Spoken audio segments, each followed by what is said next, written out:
نحمده ونصلي ونسلم علی رسولہ الکریم اما بعد فاعوذ باللہ من الشیطان الرجیم بسم اللہ الرحمن الرحیم۔ اللہ تبارک و تعالی جل جلال وحدہ لا شریک حمد و ثنا اور اس کے پیارے محبوب صلی اللہ تعالی علیہ وسلم پر بے حد بے پناہ درود و سلام۔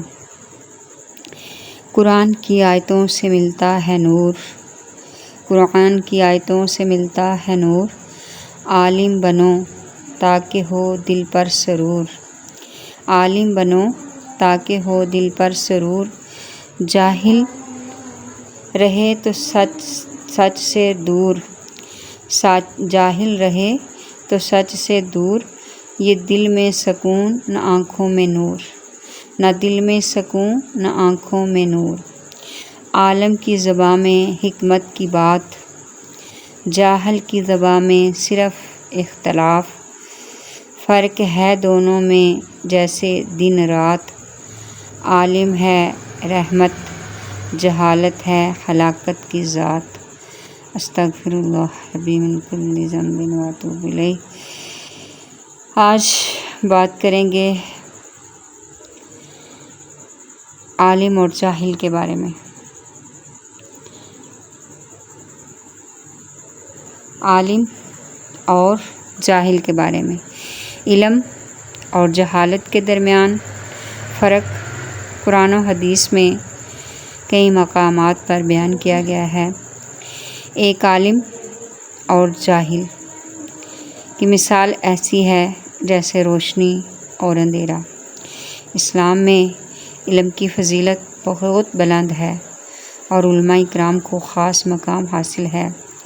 اللہ کریم قرآن کریم میں عالم اور جاہل کے برابر نہیں ہو سکتے کے بارے میں آیت کریمہ ارشاد فرمایا، قُلْ هَلْ يَسْتَوِي الَّذِينَ يَعْلَمُونَ وَالَّذِينَ لَا يَعْلَمُونَ۔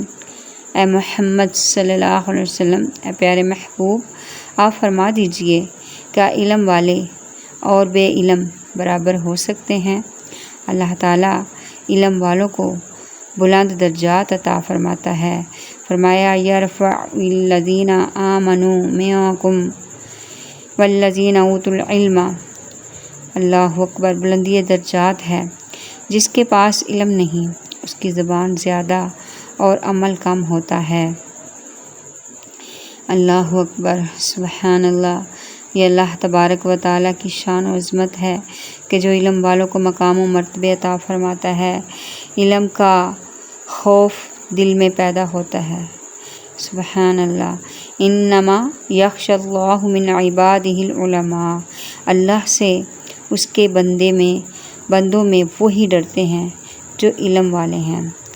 آقا صلی اللہ تعالی وسلم فرماتے ہیں، علم حاصل کرنا ہر مسلمان مرد و عورت پر فرض ہے۔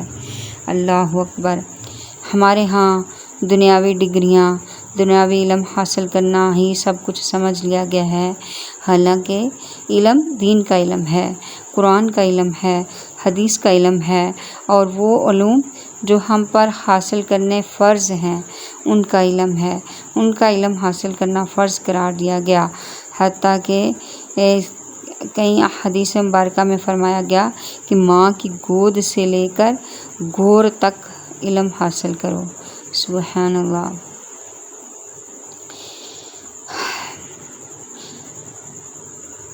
شیخ سعدی رحمۃ اللہ علیہ فرماتے ہیں، علم بغیر عمل کے درخت بغیر پھل کے لیے کے ہیں، اور عمل بغیر علم کے اندھیری راہ پر چلتا ہے۔ اللہ اکبر۔ علم بغیر تقویٰ کے انسان کو تباہ و برباد کر دیتا ہے۔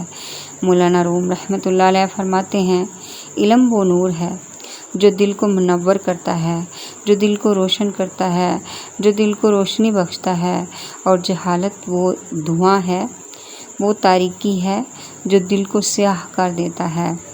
علم جاہل کو انسان بناتا ہے اور عالم کو عارف بناتا ہے۔ سبحان اللہ، سبحان اللہ، سبحان اللہ۔ یقیناً علم دولت سے بہتر ہے۔ حضرت علی رضی اللہ تعالیٰ عنہ کو قول ہے کہ علم دولت سے بہتر ہے، کیونکہ علم تمہاری حفاظت کرتا ہے اور دولت کو تمہیں خود بچانا ہوتا ہے، خود بچانا پڑتا ہے۔ امام شافعی رحمۃ اللہ علیہ فرماتے ہیں جاہل سے بحث نہ کرو، جاہل سے بحث نہ کرو، کیونکہ وہ تمہیں اپنی سطح پر لا کر شکست دے دے گا۔ امام غزالی رحمۃ اللہ علیہ فرماتے ہیں اللہ اکبر، امام غزالی رحمۃ اللہ تعالی علیہ فرماتے ہیں علم وہ نور ہے، علم وہ نور ہے جو دلوں کو روشن کرتا ہے اور جہالت کو دور کرتا ہے۔ سبحان اللہ، جو جہالت کو دور کرتا ہے۔ ابن قیم رحمۃ اللہ علیہ فرماتے ہیں علم جاہل کو انسان بناتا ہے اور عالم کو عارف بناتا ہے۔ سبحان اللہ، علم والوں کی کیا شان و عظمت ہے، علم والوں کی کیا مقام و مرتبے ہیں کہ علم والوں کا مقام اور مرتبہ قرآن میں بیان کیا گیا، حدیث میں بیان کیا گیا۔ اللہ اکبر، جس کا مرتبہ اور مقام قرآن بیان کرے، حدیث بیان کرے، وہ کتنا اعلیٰ اور اچھا اور عمدہ کام ہوتا ہے۔ اس لیے زیادہ سے زیادہ قرآن کا علم حاصل کریں، حدیث مبارکہ کا علم حاصل کریں، اور جو ہم پر علوم فرض ہیں، مثلاً وضو کرنا فرض ہے، غسل کرنا فرض ہے، اور بہت سارے علوم ہیں جو ہم پر فرض ہیں، ان کو سیکھا جائے تاکہ ہماری دنیا بہتر ہو، تاکہ ہماری زندگی کا مقصد پورا ہو، کیونکہ قرآن علم ہے اور قرآن ہمارے سیکھنے کے لیے آیا۔ تو اللہ تعالیٰ سے اس کے لیے دعا بھی کرتے رہنا چاہیے، ربی زدنی علما، ربی زدنی علما، ربی زدنی علما کی ہو سکے تو روزانہ ایک تسبیح 100 بار والی تسبیح جو ہے وہ پڑھ لیں، اور اس کے لیے پوری کوشش کریں کہ ہم دین کا علم حاصل کر سکیں۔ اور جب بندہ اللہ کی راہ کے لیے کوشش کرتا ہے تو اللہ تعالیٰ اس کے لیے راہیں آسان فرما دیتا ہے۔ آئیے دعا کرتے ہیں کہ یا اللہ، جو ہمارے علوم ہم پر فرض ہیں ان کو سیکھنے کی توفیق عطا فرما، ہمیں علم پر عمل کرنے کی توفیق عطا فرما، صراط مستقیم پر چلا، ہدایت کی راہیں آسان فرما۔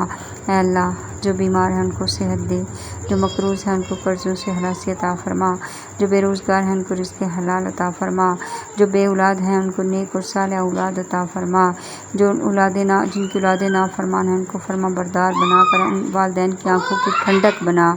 اللہ، ہماری دعاؤں پر نظر رحمت فرما، آمین۔